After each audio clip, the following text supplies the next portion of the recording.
Vamos a prepararnos a esta hora para iniciar la exposición de la palabra del Señor. Y en esta ocasión va a basarse en el Salmo 91. Voy a invitarles que inclinen sus rostros para que oremos. Padre Celestial, muchas gracias porque a pesar de todos estos inconvenientes, tú nos permites seguir exponiendo tu santa y divina palabra, pues ella es la que cobra vida en nuestros corazones, en nuestras almas, y fundamentados en ella podemos levantarnos con una confianza plena y esperar lo que venga, sabiendo que lo que venga vendrá de ti, Señor. En estas circunstancias difíciles que vivimos, te pedimos, Señor, quieras permitirnos la dicha de apropiarnos de tu santa palabra y tu Espíritu bendito nos conceda esa asistencia para que podamos llenarnos de esta palabra santa. Por Cristo Jesús te lo pedimos. Amén. Amén. En esta ocasión expondremos un salmo sumamente conocido y muy usado para situaciones difíciles, y me refiero al Salmo 91. Ya es del todo conocido este salmo, y como en otras ocasiones trataremos de exponerlo cuidadosamente para que tenga el uso correcto, porque pudiera darse que en determinados momentos tendemos a expresar palabras o versículos, pero tiene que estar en el contexto de todo el salmo.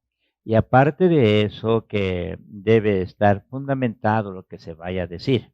Y entonces sí, apropiarnos de este bendito salmo para estas circunstancias especiales que tenemos. La exposición completa del salmo con sus 16 versículos no sería posible en este mensaje, hermanos. Si hay interés por ello, tal vez sea bueno, lo tengo en 3 páginas de este tipo, ¿verdad? Está escrito todo como los demás mensajes. Acostumbro a escribirlos. Son cuatro páginas. Son de media carta. Si hay interés, ahí estaría completo, porque algunos versículos pues no los vamos a exponer, principalmente los que tienen que ver del 3 al 13. Pero sí vamos a exponer en ese contexto todo lo que tiene que ver con lo que debemos escuchar en esta mañana. Muy bien.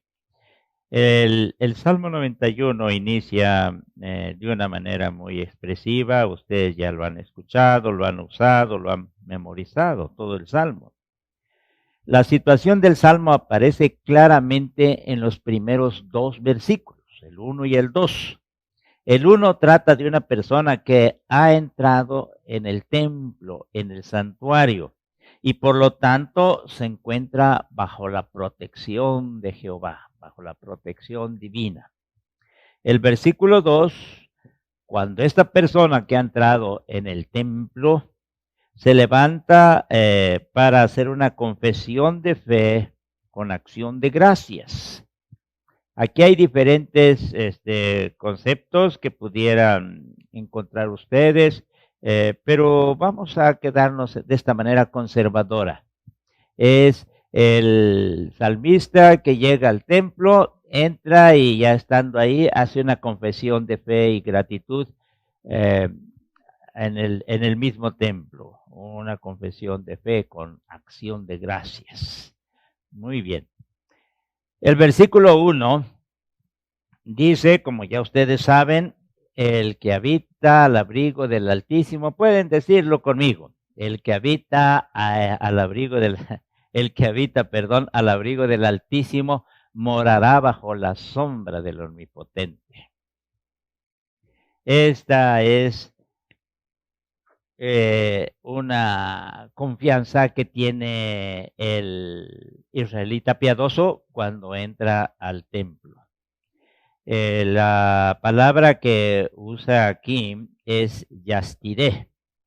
La palabra yastiré se usaba comúnmente en una concepción del campo, era una guarida, un refugio, y ahí se usaba la palabra esa. Cuando lo toma el salterio, porque no solo en esta ocasión lo usa, lo toma frecuentemente, pero cuando lo toma el salterio, entonces este lenguaje de los salmos va a expresar la protección que se da en el santuario. La palabra entonces, yastiré, al traducirse al español, va a estar hablándonos acerca de la protección que Dios concede en su templo. Hay versículos que vamos a referir quizá el otro domingo, que se encuentra en el 27:5 de los Salmos, y dice, porque Él me esconderá en su tabernáculo en el día del mal, me ocultará en lo reservado de su morada. Démonos cuenta cómo el piadoso israelita se expresa de esta manera. También en el Salmo 61:4, yo habitaré en tu tabernáculo para siempre, estaré seguro bajo la cubierta de tus alas. Ahí está el ámbito de seguridad, bajo las alas extendidas de los querubines que están en el lugar santísimo, conocido este lugar como la Santa Santorum, el lugar santísimo. Aunque ya he referido algo de esto, y cuando damos los estudios los miércoles nos hemos ampliado bastante. Ahora, de manera breve, voy a exponer lo siguiente. Cuando un israelita llegaba al templo, llegaba a un lugar de asilo, de protección, de refugio. Así lo veía el israelita. Entraba y había, oraciones que se expresaban ahí y tenían que ver precisamente con la necesidad que llevaba cada uno de ellos, pero siempre en esta concepción que estaban bajo la protección divina, bajo la cubierta de las alas. Uno de los casos muy comunes que recordamos es el general del ejército de David, Joab, hijo de Sarvia, cuando cambia el rey y llega Salomón, y Joab había hecho cosas malvadas, habiendo matado, a más de otras cosas, habiendo matado a 2 grandes generales. Entonces sabe que va a morir ahora que ha cambiado el rey, va al templo y se aferra ahí en el santuario. Pero ni siquiera eso le sirvió, porque era una persona muy llena de maldad. Lo sacaron y lo mataron. Pero normalmente los israelitas corrían al templo para protegerse ahí, para cubrirse ahí. Esta concepción tenía el piadoso israelita. Tristemente nosotros, en el transcurrir de la historia bíblica y de la historia de la iglesia, con mucha tristeza hemos desmerecido la importancia que tiene el estar en el templo, hermanos. Pero el templo es un lugar muy especial, como les he dicho al grupo de oración. Nosotros hemos de orar en el templo porque es casa de oración. Es un lugar donde nosotros vamos a presentar nuestras oraciones a favor de la iglesia, nuestras peticiones personales también, pero es en el templo. Si hay un lugar especial dentro de todos los lugares que podemos tener para orar, es el templo, hermanos, es el templo.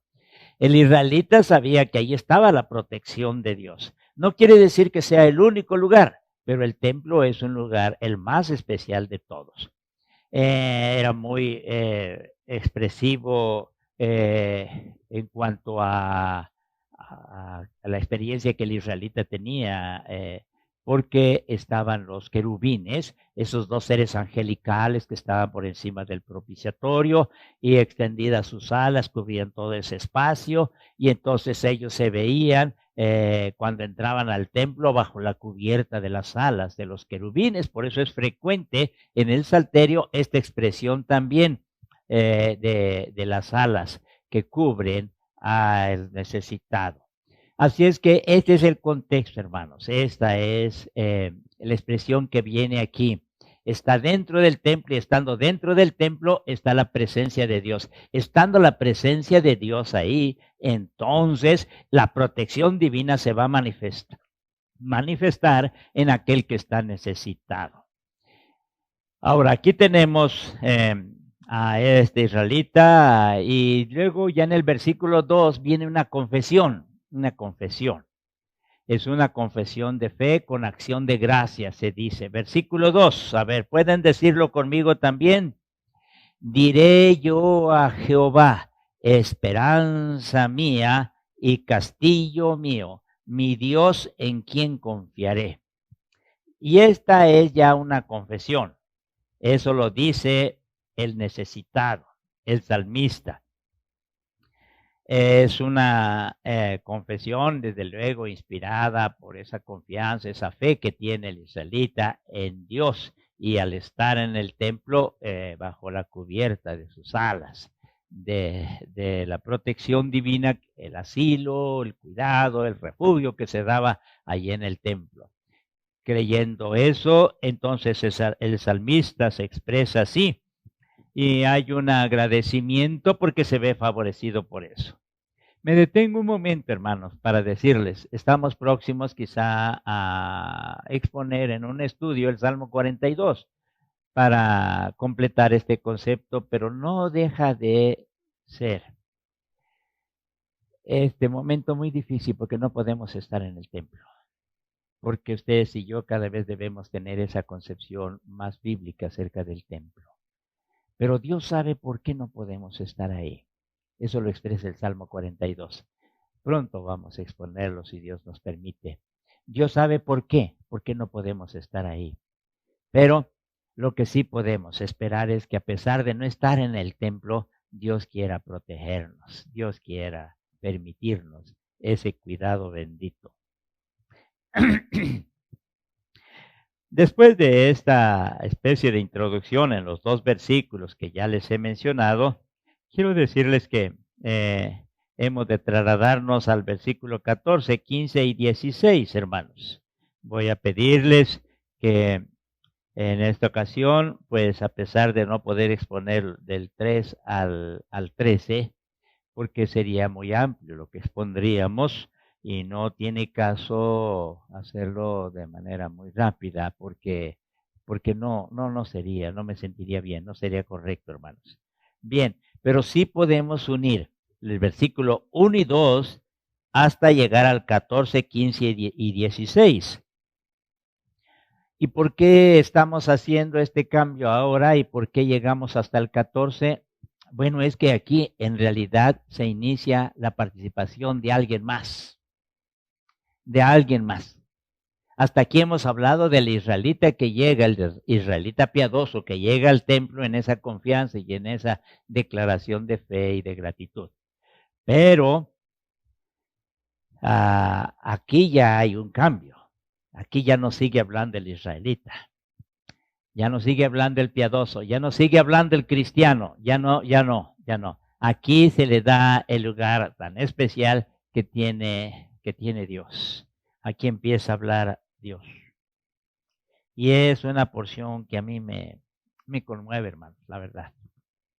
Porque la forma de hablar aquí de Dios es muy especial, muy intensa, única. Pero que quede claro primero, antes de exponer los versículos 14, 15 y 16, que está hablándose de un piadoso. Está hablándose de alguien que tiene plena confianza en Dios. Está hablándose de alguien que llega al templo y en ese contexto, de ese entonces, se veía bajo la cubierta de las alas divinas, bajo la protección de Dios. Se veía en una atmósfera que le daba seguridad, tranquilidad y había gratitud en su corazón por eso mismo. Esa confianza plena en Dios. Esa confianza lo puede tener aquel que ha arreglado cuentas con Dios y está en una hermosa relación con Dios. Ahora, si no se está en esa condición, como en otras ocasiones lo he dicho y pues no sé, he estado diciendo eso y Dios quizá lo está permitiendo, bueno, sea una invitación para aquellos que no pueden tener esa seguridad de tener una comunión íntima con Dios. Puedan decirle a Dios que les permita la oportunidad para que en su debido momento puedan arreglar cuentas con Él y puedan hacer lo conducente para que entonces se dé una relación muy íntima con Dios. Pero por ahorita sea un llamado para aquellos que no tienen esa comunión con Dios, pero también sea palabras de ánimo para los que sí tiempo atrás han definido su relación con Dios, como aquellos piadosos israelitas, ahora los fieles cristianos. Para ellos y para los que un día tengan esa comunión con Dios, esto es lo hermoso de estar en las manos de Dios. Esto es lo hermoso de vivir la vida cristiana. Esto es lo hermoso de morir para volver a surgir a una novedad de vida. En esa novedad de vida el que define las cosas es Dios. Y noten ustedes cómo habla Dios. Dice así, ¿pueden leerlo conmigo, hermanos? ¿Pueden leerlo? Voy a leer los versículos 14, 15 y 16. ¿Está bien? Dice así, por cuanto en mí ha puesto su amor, yo también lo libraré. Lo pondré en alto por cuanto ha conocido mi nombre. Me invocará y yo le responderé. Con él estaré yo en la angustia. Lo libraré y le glorificaré. Lo saciaré de larga vida y le mostraré mi salvación. Por cuanto en mí ha puesto su amor. Por cuanto en mí ha puesto su cariño, su amor. Y quienes han puesto su amor así en Dios, Dios tiene palabras muy hermosas que decirnos en esta mañana, hermanos. Por cuanto en mí ha puesto su amor, yo también lo libraré. Y quizá no necesiten muchas explicaciones estas hermosas palabras. Yo también lo libraré. Y dice, lo pondré en alto. Y noten ustedes, por cuanto ha conocido mi nombre. Y son los conceptos básicos. Ha puesto su amor. ¿Sí? En mí ha puesto su amor. Ha conocido mi nombre. Amar y conocer a Dios, porque la expresión nombre tiene que ver con la persona divina en este caso. Entonces, amar a Dios y conocer a Dios son las características que debe tener cada creyente fiel. Y si es así, entonces Dios dice, si tú me amas, yo también te voy a librar. Si tú me conoces, yo te voy a poner en alto. Así dice el texto bíblico, hermanos. Y continúa diciendo, me invocará y yo le responderé. Y esta ya es una promesa muy hermosa. Me invocará y yo le responderé. Voy a contestarle. Si él me invoca, yo le respondo. Con él, miren, la compañía y presencia divina, con él estaré yo en la angustia. En los momentos difíciles voy a estar con él o voy a estar contigo. Y cuando escuchamos eso de Dios, claro que nuestro corazón, regresamos al versículo 2, claro que nuestro corazón va a haber una profunda gratitud. Somos inmerecedores de la presencia y comunión divina, pero a Él le ha placido concedernos esta gran bendición por cuanto hemos mostrado nuestro amor para con Él y por cuanto le hemos conocido. Continúa el texto, lo libraré y le glorificaré. Hasta veo, a veces, permítame decirlo así, hermanos, hasta un poco exagerado. Perdón.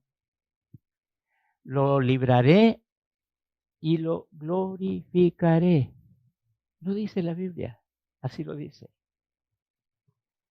Hermanos, el ser partícipes de la gloria divina es el regalo que viene del cielo. Nosotros no podemos procurar nuestra propia gloria porque solo a Dios le corresponde. Pero Dios sí nos puede regalar de su gloria. Y un día nos lo dará en plenitud para que conozcan mi gloria, dice el Señor Jesús en San Juan 17. Sí. Pero aún ahora ya podemos ser partícipes de eso, de esa gloria en diferentes textos, de esa Shejina de Dios se dice de esa kabod divina también, son términos hebreos que hablan de la manifestación maravillosa de Dios en determinados momentos de nuestra vida. Termina el texto diciendo, lo saciaré de larga vida y le mostraré mi salvación. Lo saciaré de larga vida y voy a mostrarle mi salvación. En estos versículos, guárdenselo, hermanos. Léanlos. A veces nos quedamos con el 1 y 2. Qué bueno, pero no debemos quedarnos. Y qué bueno decir en todo lo demás que nos describe la forma cómo va a protegernos, cómo va a librarnos, cómo va a actuar Dios de los versículos 3 al 13. Sí, qué bueno. Pero de manera especial, hermanos, se levanta de una manera esplendorosa esta porción bíblica, los versículos 14 al 16, porque empieza a hablar a Dios. Empieza, ¿tú me has buscado? ¿Tú te has cobijado en mis alas? ¿Tú tienes gratitud? Bueno, entonces para ti, quiero decirte lo siguiente, por cuanto has puesto tu amor para conmigo. Yo también te voy a librar. Te pondré en alto por cuanto has conocido mi nombre. Me invocarás y yo te voy a responder. Sí. Contigo estaré en la angustia. Ay, hermanos, es palabra de Dios. Contigo estaré en la angustia. Te libraré y te voy a glorificar. Así.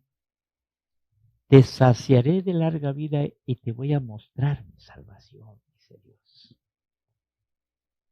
Ante esto, hermanos, yo quisiera decirles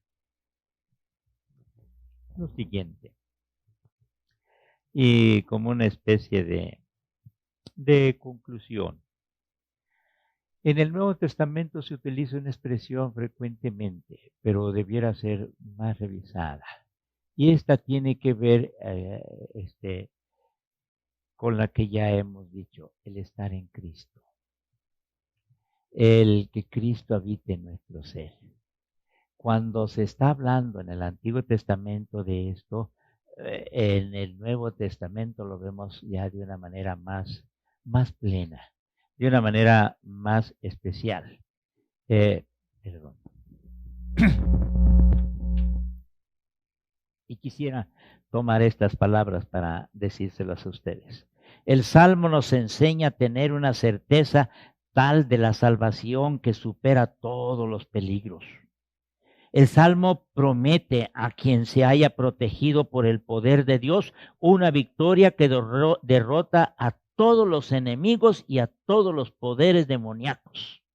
Así, porque eso lo expresa en los versículos 3 al 13.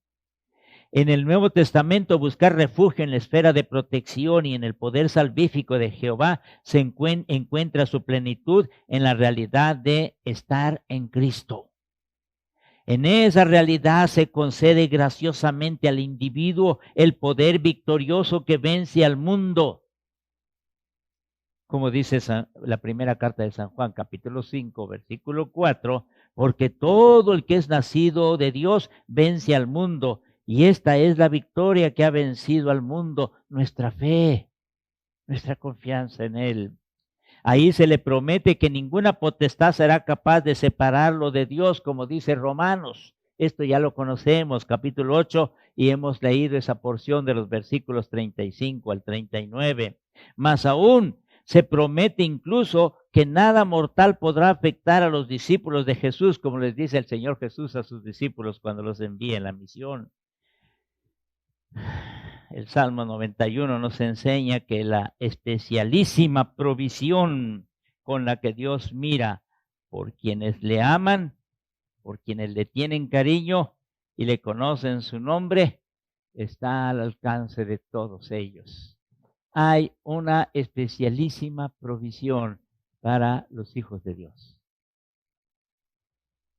Ustedes saben que cuido bastante el no mal usar o violentar los textos bíblicos. Temo a Dios. Pero cuando estos textos bíblicos nos expresan eso, ¿cómo no voy a gozarme juntamente con ustedes. Allí es donde decimos que vale la pena seguir a Cristo. Allí es donde decimos que valió la pena haber muerto con Cristo. Allí es donde decimos que vale la pena haber renunciado a esto y aquello y a esto otro para estar con el Señor. Porque estando en Él podemos apropiarnos de esta bendita palabra de Dios y hacerla nuestra para estos momentos tan especiales, tan difíciles. Por eso el cristiano debe levantarse con esa seguridad. Por eso el cristiano debe vivir en esa plena seguridad de un Dios que le protege. Ahora ya no es el templo de Jerusalén, pero sí es la mismísima presencia de Dios que se manifiesta en nosotros cuando hemos decidido morir y estar en Cristo por lo mismo. Hermanos, no estamos perdiendo el tiempo cuando buscamos con todo nuestro corazón a Dios. No estamos buscándole para tranquilizar nuestra conciencia. Estamos buscándole porque tendremos la bendición de apropiarnos de estas maravillosas promesas. Hoy lo necesitamos. Lea estos versículos y escuche cómo Dios le habla a usted y me habla a mí. Y ahí en su oído y que llegue a su corazón. Esa forma tan hermosa de hablar de Dios. ¿Me amas? ¿Me amas? Sí. ¿Me conoces? Sí. ¿Conoces mi nombre? Sí. Por mi cuenta corre que toda esta situación difícil yo la voy a arreglar. Yo voy a estar pendiente de ti. Voy a cuidar de una manera muy especial. Te voy a proteger. Te voy a proteger. Padre, gracias te damos por tu bendita palabra. Tú sabes que no estamos alterando el significado de estas palabras tuyas. Y tú sabes, Señor, que estoy tratando de ser sumamente claro para que quienes deban apropiarse de esta palabra tuya se llenen de ella, Señor. Y aquellos que todavía no lo pueden hacer, quieras tú concederles, misericordioso Señor, la oportunidad de que sus vidas puedan estar en tus preciosas manos. Y ya de una manera, si fuera posible, Señor, te suplico humildemente que les guardes, les ayudes.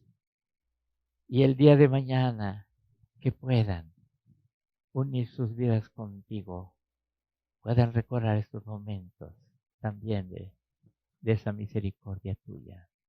Pero aquellos a quienes se nos ha concedido tu divina presencia, te bendecimos, te glorificamos y te rogamos que nos concedas y sigas concediendo esta palabra tuya para nuestras vidas y podamos de esta manera levantarnos con la seguridad que necesitamos. Acuérdate de aquellos que todavía no te conocen y que esto sirva para que decidan buscarte, decidan amarte. Bendito seas en el nombre de Cristo Jesús. Amén.